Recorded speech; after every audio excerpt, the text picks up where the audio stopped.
Justin with PSA, and today we're back with another episode of Suppressor 101.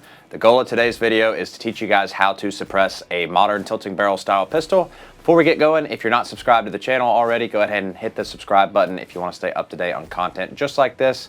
With that out of the way, guys, let's talk about suppressing your modern tilting barrel pistol. So before we get started, let's talk about what a tilting barrel pistol is. Most modern handguns are going to have a tilting style barrel.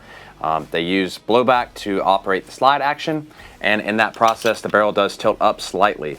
Now because of this, some of the weight of the suppressor can throw the sync out of this system, and in order to counteract that, what you're going to need is something that's commonly referred to either as a piston or sometimes you'll see them as a Nielsen device.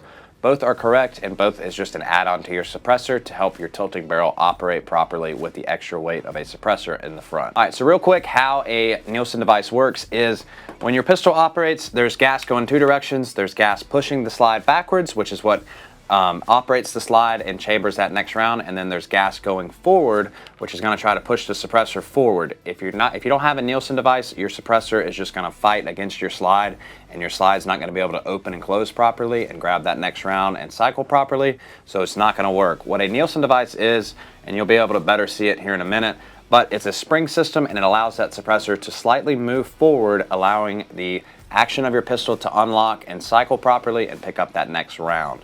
Now, let's talk about real quick, when you're suppressing pistols, your pistol's going to come with a thread protector and a rubber seal. You're going to want to take both of those off before installing a suppressor onto your handgun. Make sure you get both the thread protector off as well as that rubber gasket off. Either of those would interfere with the mounting of the suppressor, so you don't want to do that. Next up, let's talk about suppressors.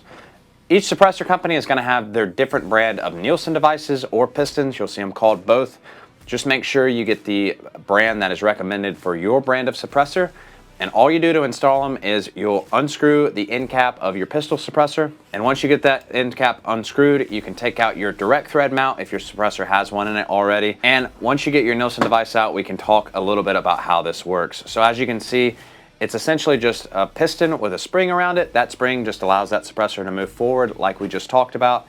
So a couple of things, when you purchase one of these, you're going to get both the piston and a spring. The only thing you have to do prior to installing this is get some white lithium grease and rub it on your piston. That's just going to help make sure that these two parts move freely within each other and they don't beat each other up.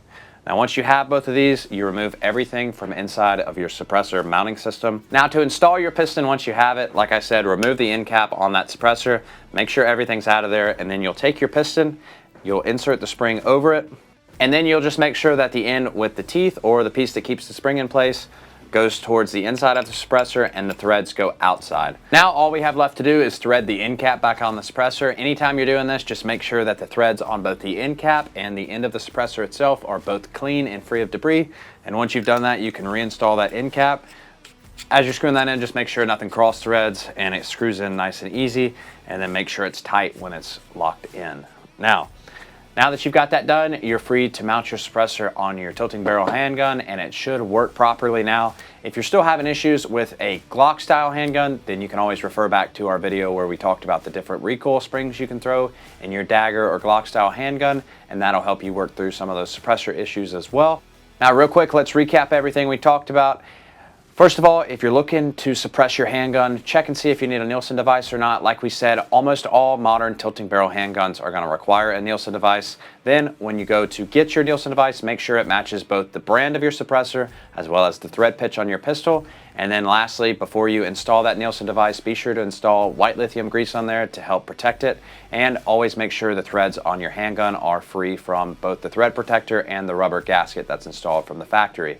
Now, before we go, guys, if you found this video helpful, then be sure to drop a like and comment on what you'd like to learn more about next. If you haven't already, hit the subscribe button and follow us on our socials. Before we go, guys, we are running our 300,000 subscriber celebration, so if you want to learn more about that, then head over to our socials and click the link in the bio. And last thing before we go, always remember to shoot responsibly.